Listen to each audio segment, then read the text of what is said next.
नुस्तेमारी मंत्री निळकंठ हळणकरान 48 जणांक लाडली लक्ष्मी योजनेची प्रमाणपत्रां भेटयली। गृह आधाराची आडकून पडिल्ली रक्कम बेगीनूच दितले अशें ताणें मुखार सांगलें।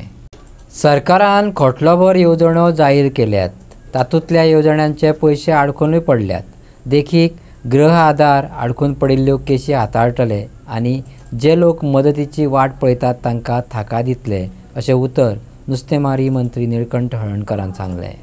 आम्ही 48 लोकांक लाडली लक्ष्मी वुमन एंड चाइल्ड डिपार्टमेंटातून दिल्या की जो बॅकलॉग आसलो वो आमच्या मतदारसंघांसून आज क्लियर केला आणि लेटेस्ट थोड्यो कितें आसतल्यो ते पेंडिंग आसतल्यो, पण आताच्या बजेटान हे रोखडेच क्लियर करतले जेणे करून तांकां आपले पयशे योग्य हितून वापरूंक गावतले। हितून गृह आधार हय, आणि त्याच्या बरोबर गृह आधार आम्ही ऑलरेडी पयलीं दिल्ल्यो आणि हेच्या बरोबरच आनी 2 लोकांक आनी गृह आधार सँक्शन लेटर दिल्या आणि त्याच्या पयलीं आमी ऑलरेडी पयलीं दिल्लें, कारण तो कंटिन्युअस प्रोसेस ज्या ज्या टायमार मिटींग जाता पास जाता पेंडिंग आसा तो क्लियर करता।